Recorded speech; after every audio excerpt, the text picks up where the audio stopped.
Bom, gente, eu estou aqui com meu amigo, meu irmão Jonatas Oliveira. Muito contente, muito alegre da gente bater esse papo aqui, Jonatas. Também estou muito feliz de estar aqui, Pastor Júnior e Samuel. Nós estamos aqui, juntos, graças a Deus, Pastor Adriano, e tendo essa oportunidade, de conversar sobre um tema extremamente importante para esse momento. Então, daqui eu já quero expressar minha alegria e gratidão, por estar podendo também fazer parte do começo. É sempre bom a gente participar do começo, porque lá na frente a gente vai poder dizer, olha, participei. É verdade. Tenho parte nisso, Tenho parte nisso, é bom demais. Que bom. Nosso assunto hoje é escatologia.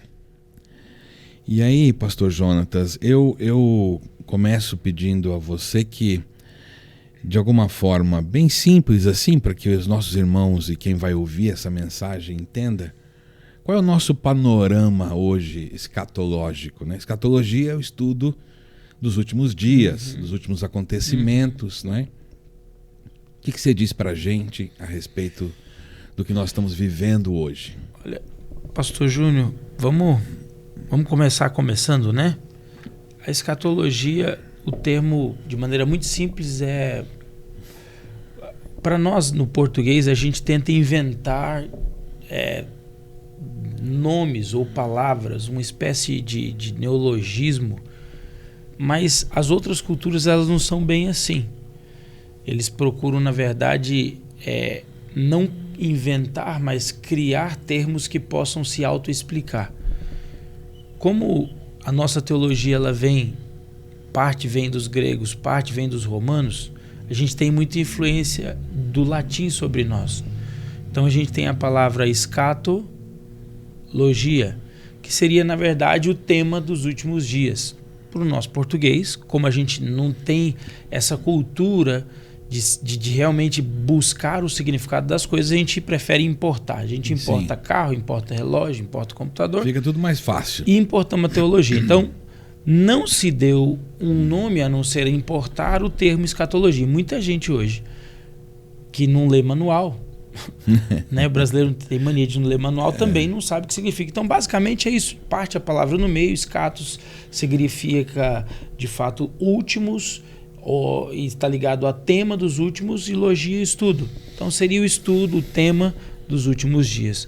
Um ponto que eu queria só considerar aqui, está dentro do que nós estamos conversando, ali em 2 Timóteo, 2 Tessalonicenses, capítulo 2, um texto conhecido nosso, diz o seguinte: irmãos, no que diz a respeito à vinda de nosso Senhor Jesus Cristo e a nossa reunião com Ele, nos exortamos de que não vos demovais da vossa mente com facilidade, nem vos perturbeis, quer por espírito, quer por palavra, quer por epístola, como se procedesse que de nosso ponto que tenha chegado o dia do Senhor.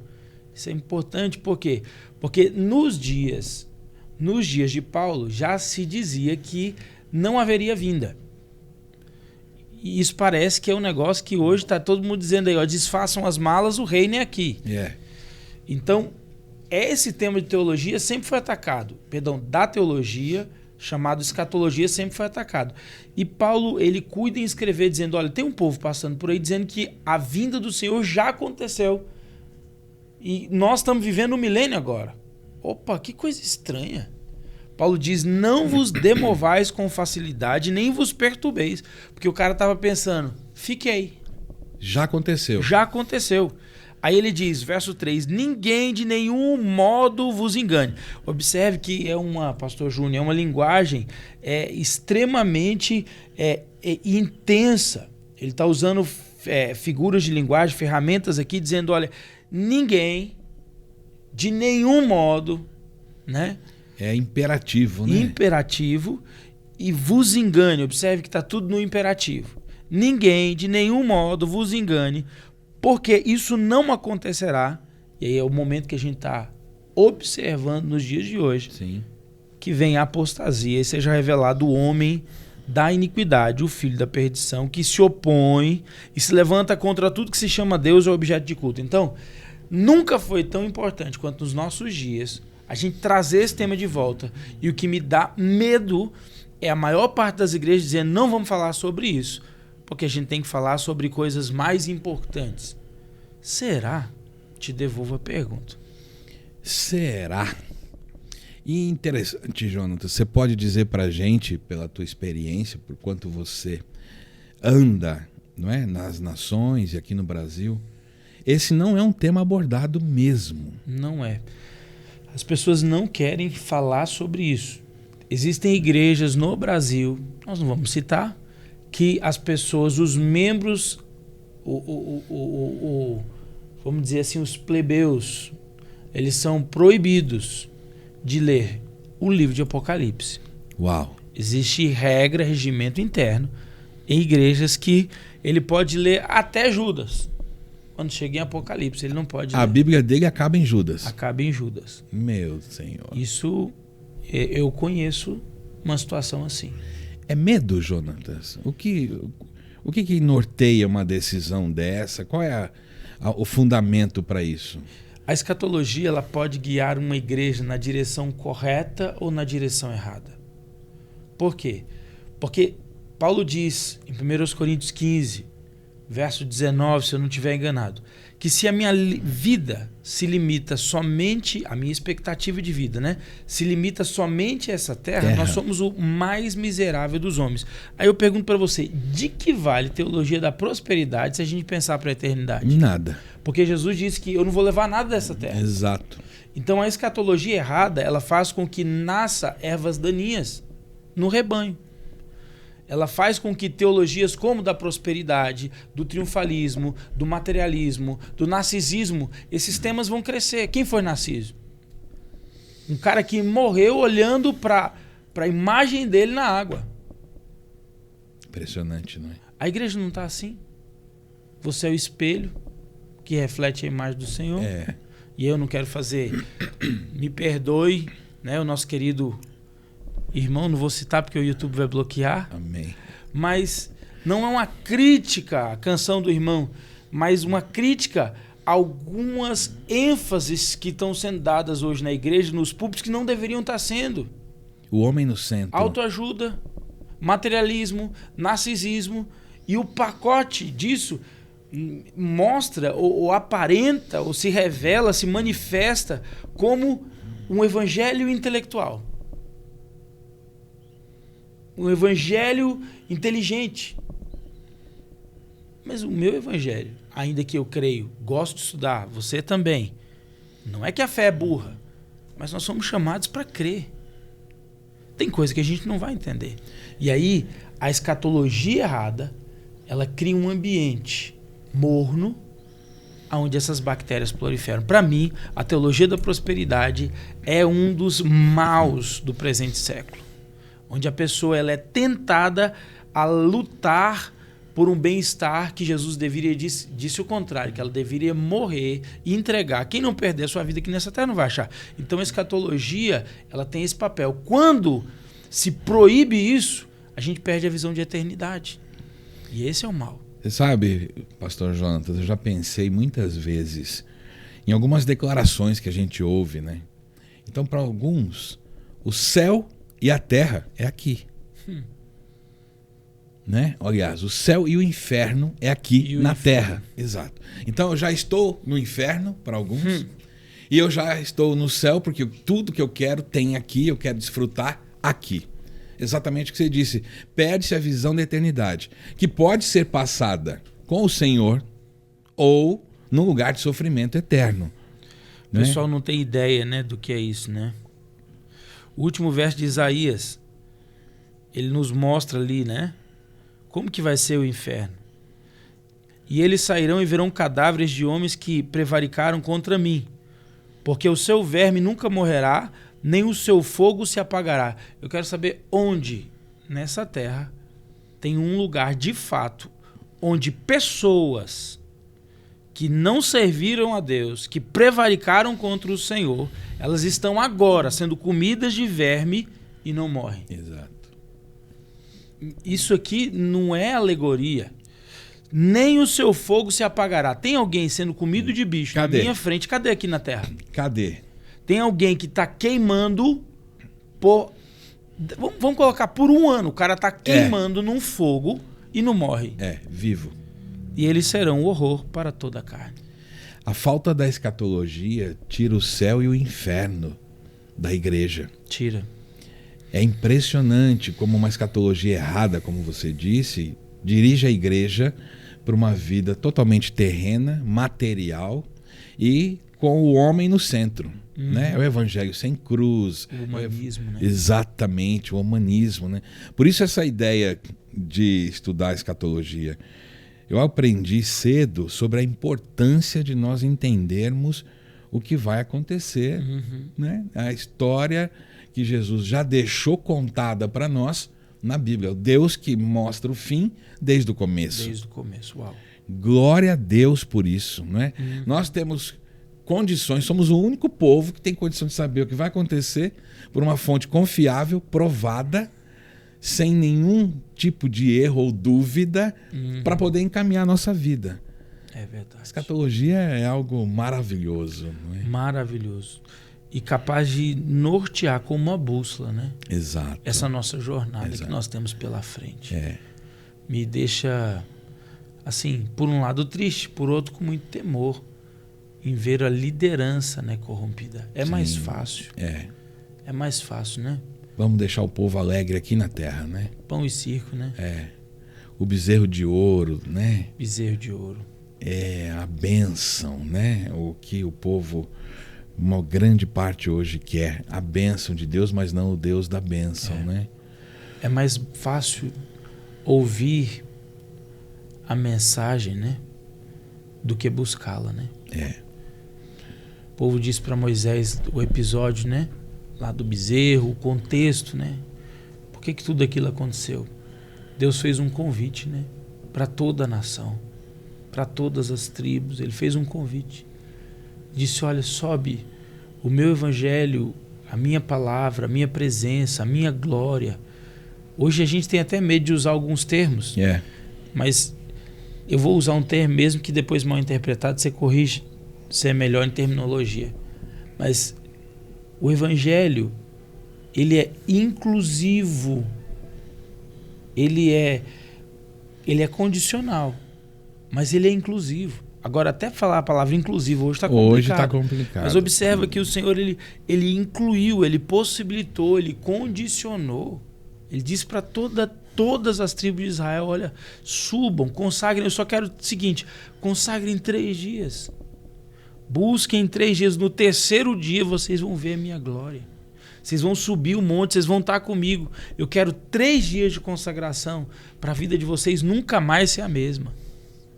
Aí o povo disse: não, Moisés, é mais fácil ouvir a pregação. Sobe você, busca ouve você. lá. A gente dá até oferta. Isso. A gente dá uma proposta de salário para você. O presbitério reúne aqui, nós vamos te dar X de oferta. Isso. Vai lá e uma vez por semana você traz uma palavra, uma mensagem.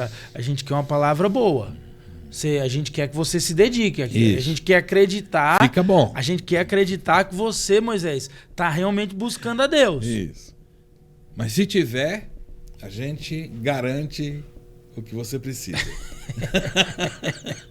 Parece que as coisas não mudaram. Não, né? não. Deus tem misericórdia de nós. E por isso vem o bezerro, por isso vem o desvio, né? Sempre vai ter um Moisés querendo buscar a presença do Senhor, mas sempre vai ter um Arão, um líder que gosta de gente, do povo, precisa de afirmação, alguém que precisa, sabe, ter a sua liderança afirmada. E a gente vê Arão se levantar como o líder do povo, o líder popular, o cara que falava melhor. E o Moisés que está lá para cima, fazendo o que ele tem que fazer. Eu fiz um tempo atrás um estudo sobre os segundos. A função do segundo na Bíblia é servir o primeiro e não o povo. Uau, isso é forte. Todos os segundos que deixaram de servir o primeiro como essência e primeiro objetivo e foram para o povo, morreram e não prosseguiram. Então você vê filho de rei fazendo isso na porta do palácio, dividindo a opinião do pai. Você vê, por outro lado, Josué servindo Moisés, recebeu a herança. Você vê Eliseu servindo Elias, recebeu. Mas todos os segundos que partiram para olhar para o povo, atender o povo e quiseram a atenção e a afirmação do povo, vamos chamar da igreja, se deram mal, morreram. Ou fracassaram. Não é? Então, hoje em dia, nós estamos precisando de pessoas que busquem a mensagem. E voltando para o que nós estamos falando, escatologia não é diferente. Não é diferente. Não tem muita gente estudando e buscando para falar, não é? Nós estamos aqui hoje, nesse momento, isso é um privilégio, a gente poder falar sobre o que nós estudamos. Não é? Estamos alertando o nosso povo. É uma misericórdia que vem do Senhor, não é? Um desejo do Pai de falar sobre isso. Eu, quando penso em escatologia, penso no amor do Senhor, a advertência para os próximos acontecimentos, não é? Como ele deixa claro sinais, a gente vai falar um pouquinho disso aqui, é o próximo assunto mesmo, para você comentar sobre os sinais de tudo isso. Né? O Senhor deixou evidências e estão se confirmando a todo momento na mídia, à nossa volta, nos tempos, nas finanças, nos relacionamentos entre as nações, não é? Esse é o amor do Senhor. Então, como vale a pena a gente incentivar quem está nos vendo, nos assistindo ou ouvindo a buscar o Senhor, subir o monte. Temos que subir o monte, temos que buscar essa revelação. E no primeiro texto que a gente leu, faz parte dos sinais a apostasia. A apostasia nada mais é do que o abandono da fé, o esfriamento da fé. As pessoas hoje, elas não querem mais buscar como buscavam antes.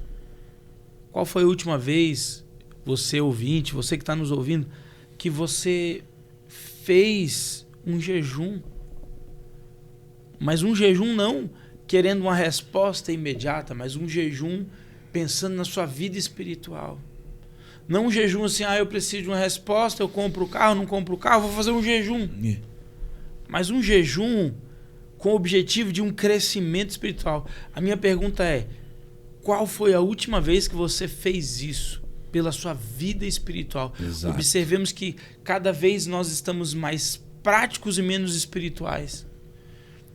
Nós somos a geração agora do online, do controle remoto, do fast food, né? Nós somos essa geração do Google, a informação a toque de caixa. E isso é muito perigoso, porque quando Deus vai fazer algo com alguém, primeira coisa que ele faz, ele tira a barreira do tempo. Ele disse para Abraão, sai da sua terra, da tua parentela, para uma terra que eu ainda vou te mostrar. Ele fala para Moisés, sobe o monte e fica lá. E o momento que a gente vive é exatamente esse. Eu estou cronometrando, eu vou ficar 50 minutos no quarto porque eu tenho muita coisa para fazer. E num relacionamento, pensando como casal, como marido, como esposa, como filho, a pior coisa que tem é falar, eu tenho meia hora para você, fala. Não tem nada mais nocivo para um relacionamento saudável quando a gente estabelece prazo. Quem estabelece prazo é psicólogo. Você tem 40 minutos, pode deitar. Fala. A pessoa fala. Então, o seu tempo acabou, a gente continua semana que vem. A gente continua mês que vem. Será que nós estamos fazendo isso, pastor Júnior? Num momento tão importante da nossa caminhada. A gente vai ler um texto daqui a pouco sobre isso. No momento mais importante da nossa caminhada, nós estamos sendo envolvidos por um espírito apóstata, um espírito de apostasia, aonde cada vez mais eu preciso marcar ou colocar Deus na minha agenda. Deus entrou na nossa agenda. Um pastor amigo nosso de Portugal, você conhece ele, Adeildo, ele escreveu um título, é errado colocar Deus como prioridade na sua vida. Eu fui assistir um vídeo desse, uma bomba. Não é? E ele falou, errado colocar Deus como prioridade, porque Deus não é coisa. A gente colocou Deus como uma das prioridades, como se Deus fosse uma das coisas na nossa vida. Isso para mim faz muito sentido. Uau. E eu falei, poxa, que coisa interessante. A gente coloca Deus como coisa e diz que Ele é prioridade na nossa vida. Impressionante isso, hein? Acho que a humanidade está ficando tão superficial e nós estamos perdendo o valor realmente das pessoas, né? É verdade. Nosso pastor José Rodrigues nos ensinou que vidas valem mais do que coisas. E a gente está transformando as pessoas em coisas, dando lugar para Deus de coisas e dizendo que Ele é prioridade na nossa vida. Meu Deus. Então, isso para mim, falando dos sinais, é um dos sinais. O esfriamento da igreja. As pessoas, elas preferem receber a mensagem ao buscar a mensagem. E para eu voltar para esse lugar de essência, não significa que eu vou parar a minha vida.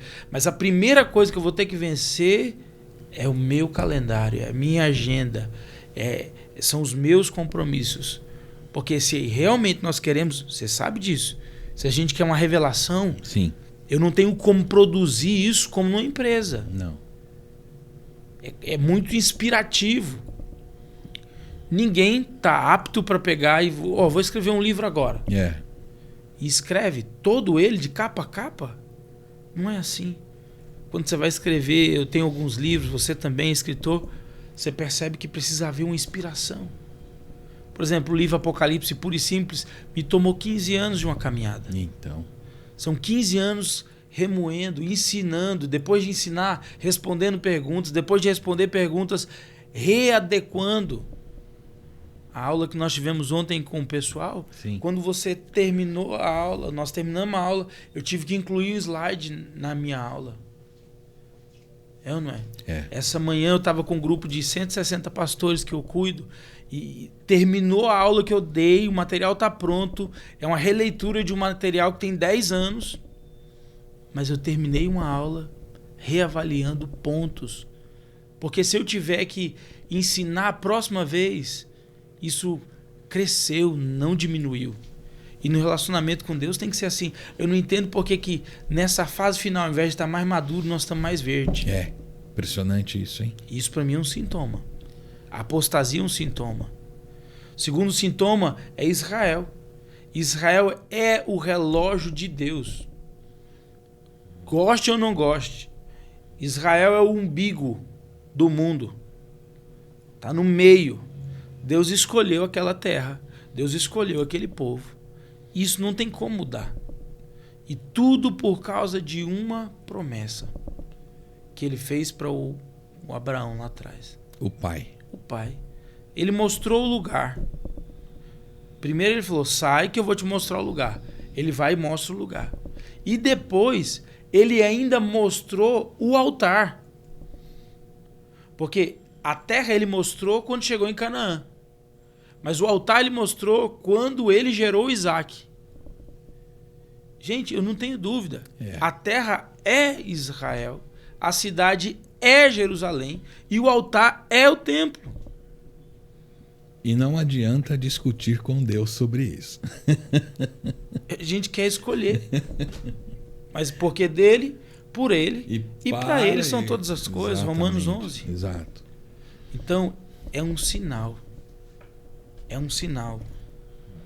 A guerra não é o sinal. Esse é um ponto. A gente fala disso no desdobramento. Sim. A guerra não é o maior sinal. Porque a profecia diz que até o tempo do fim haverá guerras. No plural. Guerras. O alarme vai ser o acordo de paz pós essa guerra. E eu sempre defendi isso. E as pessoas achavam que eu estava louco. Para ver paz tem que ver guerra. E o que as pessoas não estão entendendo, já talvez dando um passo nesse sinal, e que você vai me perguntar, é que essa guerra ela pode ser exatamente o começo do fim. A gente teve o Covid.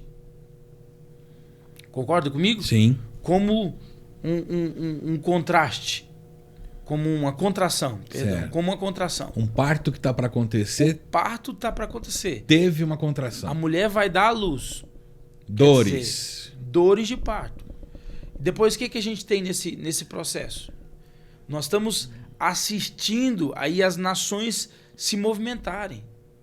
Nós estamos vendo aí, sabe, reis, nações se levantarem. Rússia e Ucrânia, a gente pode pôr aí nessa receita de bolo aí? A gente percebe esse processo Rússia e Ucrânia, porque a Ucrânia deveria estar sendo defendida pela OTAN.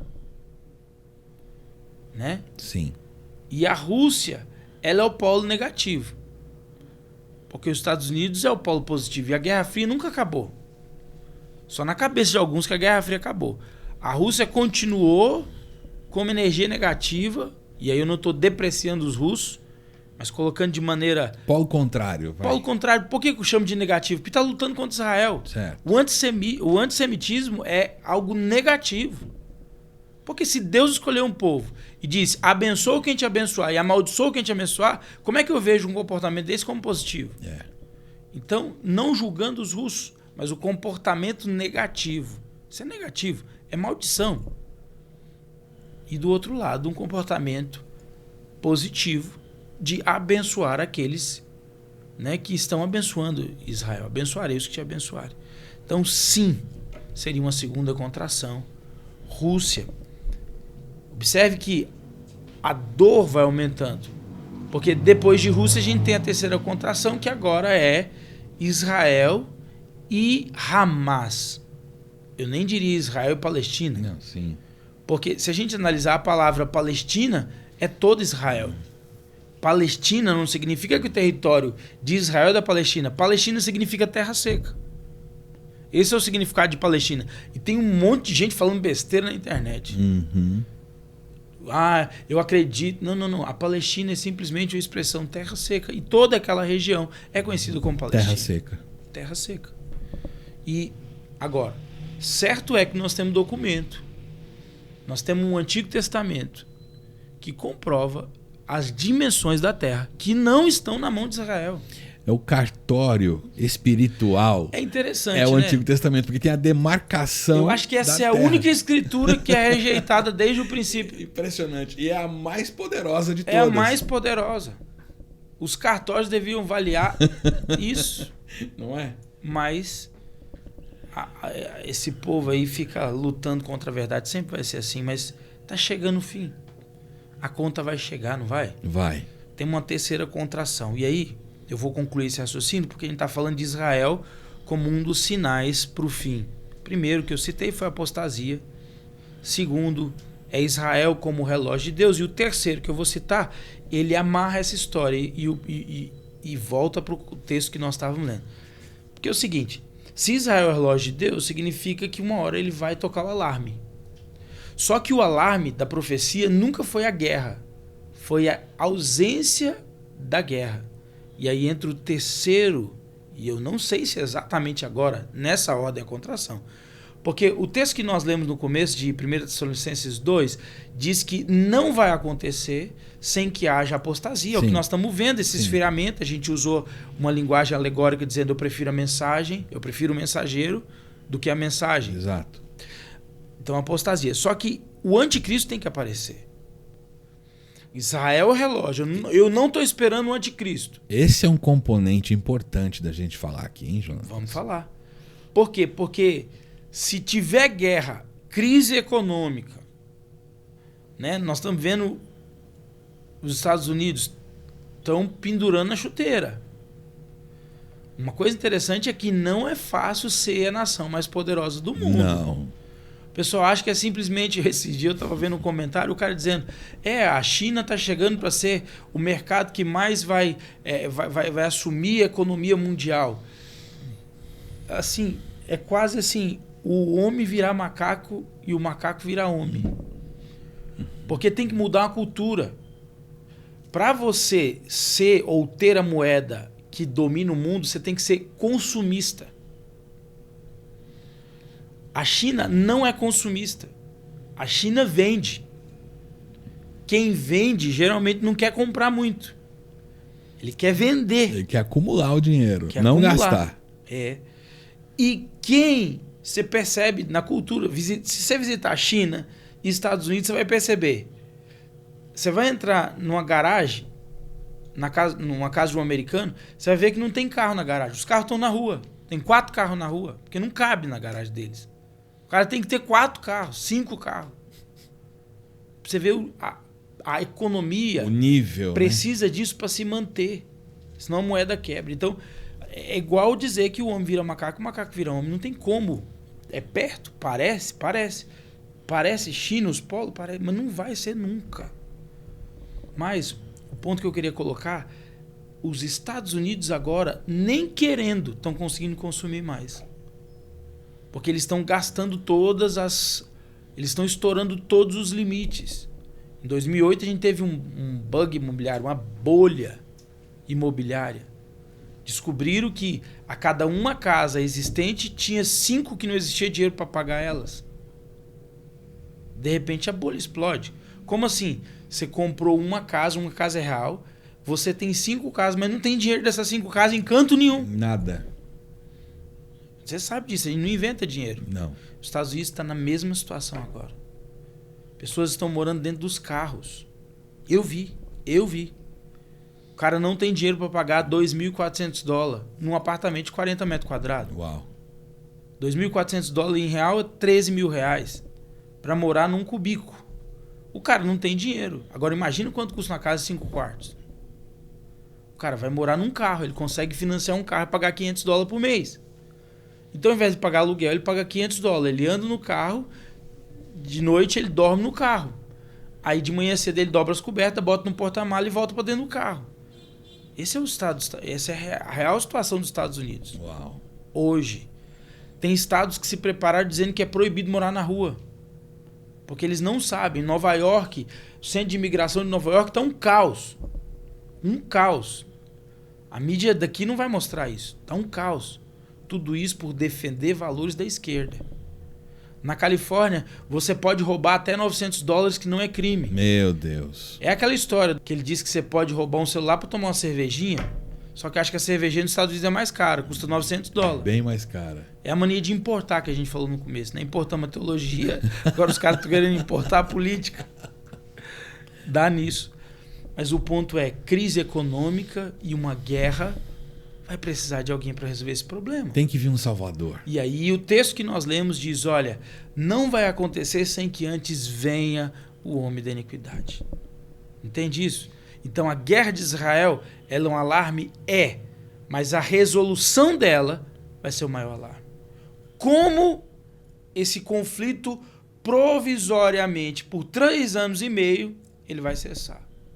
É aí que eu acho que a igreja devia estar atenta. Não é o que está acontecendo agora. É como a paz, que será falsa, que acordo vai ser feito para cessar um conflito entre muçulmanos e judeus. Pastor, diga uma coisa. Então vamos lá. Se eu entendi bem, você está dizendo que esse conflito agora pode ou até não necessariamente ser o momento em que tudo vai desencadear? Bom, a resposta sobre essa minha pergunta você vai ter no nosso próximo episódio. Continua com a gente.